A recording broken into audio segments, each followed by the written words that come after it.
What's going on, everyone? Hope you are having a great day. So today's video, it's a little opinion piece. It is being made so you guys can comment below and tell me what you think. This is one of the videos that I make every once in a while, the opinion pieces that you guys seem to love, because we keep the whole community interacting with each other. So make sure, this is the point, you go down below the video and let us know what you think on this topic. So the title of the video is "The Tundra Can't Win."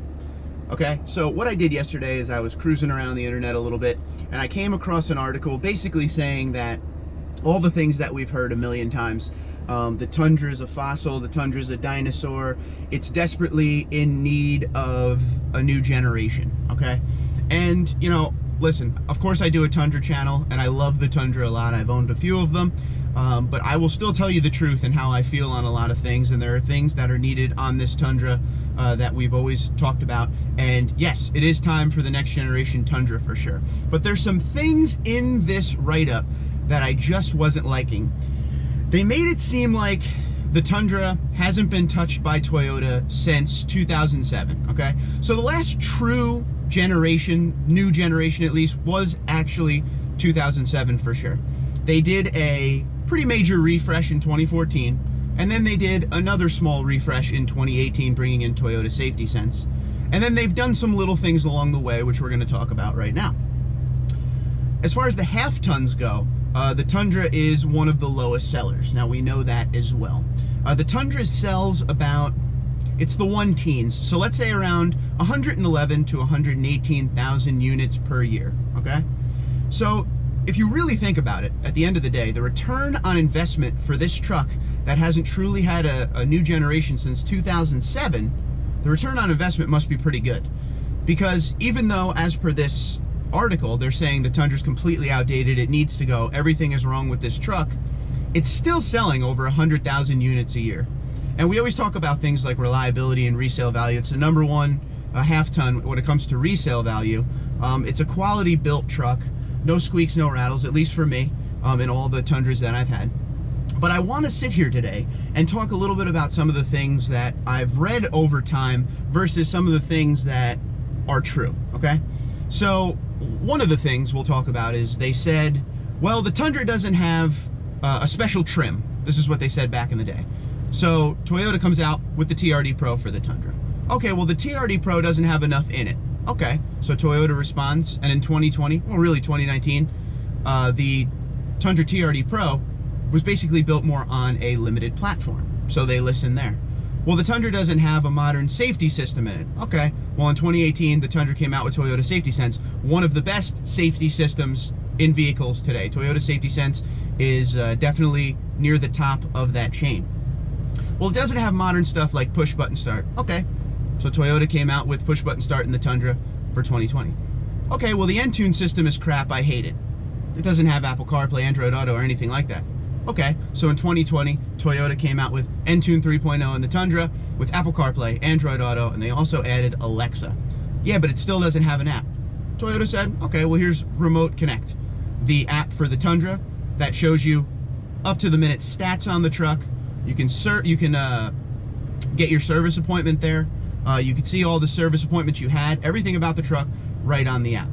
Well, the headlights are terrible on the Tundra. Okay, so in 2018, they gave full LED headlights and fog lights up front. You see what I mean? There are things like that that people don't notice and don't talk about. The 26-gallon tank is too small on the Tundra. Okay, well, here's a 38-gallon tank that gives you around a 500-mile range. They have been doing small things to the truck along the way. I understand that we want the next generation Tundra. I get it. I hear you. I'm ready to go with that too. But I still love the 5.7 liter V8. The gas mileage in this thing, it's not so good. We'll be honest there. Those are the two things people always talk about. It has terrible gas mileage and locking rear diff for the off-road guys. They really want that. The limited slip isn't good enough, okay? So there definitely are things that the Tundra needs. A lot of people say the interior is dated. I would say it's less of a dated thing and more of a very plain interior. It's not flashy at all. But you also got to think of this too, and there's a lot of points to make here, and this is why I'm turning it over to you guys afterward. I really want to hear what you guys think. Ford's bread and butter vehicle, F-150. Chevy's bread and butter vehicle, the Silverado. Ram bread and butter vehicle, the Ram 1500. Toyota's bread and butter vehicle, RAV4, Highlander, Corolla, Camry, okay? We should be happy that Toyota even has a half-ton option out there. They don't expect to be number one, all right? They're not stupid people. Look at what Toyota has done around the world when it comes to vehicle sales. They don't expect to be number one with the Tundra. Of course, they want to sell as many Tundras as possible. And I know, you know, talking to Mike Swears, he's a very competitive man and he likes to listen to people. One of the things that people always complain about with the Tundra, and I'm kind of jumping back here for a minute because I just remembered, is everybody is mad because the only way to get the certain things in the Tundra, like if you want the moonroof or whatever, is you have to buy a certain package, a certain trim. Okay, and that's not the case anymore. A couple years ago, if you go to toyota.com and build your Tundra, you can add single things along the way like the other websites. Okay, but getting back to the point, with the F-150 being Ford's number one vehicle, Chevy with the Silverado, Ram with the 1500, the Tundra is not anywhere near the top of the list as being the number one vehicle for Toyota, okay? They put their money in the point A to point B vehicles, the good fuel mileage vehicles, everyday life vehicles. So we should be happy that Toyota has a half-ton option on the table. Would I expect the next generation every 3 years for this truck? Absolutely not. Because again, this isn't their main focus. Of course, they want to see Tundra sales. Tacoma, number one selling midsize truck in the country, and it's been for a long time. No matter what everybody else comes out with, the Tacoma is still on top. So that gets next generations a lot more than the Tundra does. But I think overall what I'm trying to say, there are definitely some things this truck needs to work on as far as little things here and there. But we can't sit there and act like the truck has not had little updates here and there along the way. And being a 2020 owner now, I gotta tell you, and I will stand by this, of all the Tundras that I've owned, this one I'm the most pleased with getting in from a 2017 to this. And I'm not talking about superchargers and all the stuff we added on to the other one. I'm basically talking about just, you know, the upgraded stuff that's in this versus my 2017. The small little things that I always talked about, like the push button starts, like the newer N-Tune, like the fact that there's no more antenna on the fender, they put the shark fin on top. They're moving forward slowly. They're not putting out the new generations because, I'll be honest with you, it isn't the greatest selling truck in the half-ton market. But again, we're still selling over 100,000 units a year. And if that's their goals, if they sit down in their board meeting and they say, all right guys, we gotta hit 115,000 sales this year, and they hit 115,000 sales, boom. The Ford F-Series, which is the, you know, F-150, 250, 350, all that, they sell over 850,000 units a year. You can't take anything away from that. That is amazing. Amazing. But they put all of their technology, all of their engineering right into that F-150. That is their girl. You got to remember that going in. You got to look at it from a broader scope when you're looking at this stuff. So at the end of the day, I just wanted to make the video to see what you guys think about this. Feel free, and I'm talking to both sides. You could hate the Tundra. A lot of people end up on here that are from all different walks of the half-ton market. Feel free. The fun part is to debate. Okay, so if you hate the Tundra, tell us why you hate the Tundra. If you love the Tundra, go for it. But I'd love to hear your pros and cons. You know, blind loyalty is never a good thing. There should always be stuff that a brand should work on. Doesn't matter if it is the F-150 or this truck sitting right here.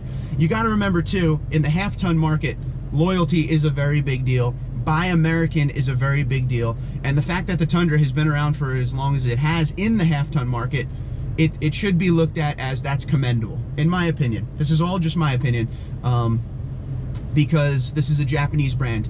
It is built, engineered, everything is right here in the US of A, San Antonio, Texas. Shout out to the San Antonio plant, TMMTX, good people down there. But at the end of the day, it is a Japanese company, and a lot of people have a problem with that, okay? And it could still sell over 100,000 units a year, and it could still sell over 100,000 units a year without doing any major remodeling. So I give them credit for that. I'm a proud owner. There are things that should be fixed along the way, but it seems that Swears and the boys are listening. Okay, they're always asking questions. There's surveys going out left and right. I have the pleasure of talking to them every once in a while and kind of give them a pulse of what everybody's talking about. You also have to remember that Mike and the team for the Tundra, they have bosses too, okay? And there's a budget. So there's certain things they could do, there's certain things they can't do, but at the end of the day, it is a great truck. And if you've never driven a Tundra, and you're one of those folks that just don't like it, oh, I'll never drive a Tundra, drive it. Take it for a test drive, see what you think. You never know what you might think about the truck when you get behind the wheel of it. But like I said, this is a conversation piece. You guys love the conversation piece video, so let me know what you think. I'm sorry to take over 10 minutes with that. I apologize. I just wanted to get my point across. I love the Tundra. They have done small little things along the way to make it what people want. The things that people are asking about, they are slowly adding to the truck. So I got to give them a high five, and I will say the 2020 is, I'm the most happy initially with the purchase of the 2020 versus other Tundras. This thing is loaded very nicely, in my opinion, with the things I want. So let me know what you think. Twitter, Instagram, LinkedIn, Facebook at TundraDude34, TundraDude34@gmail.com. You guys have a great day.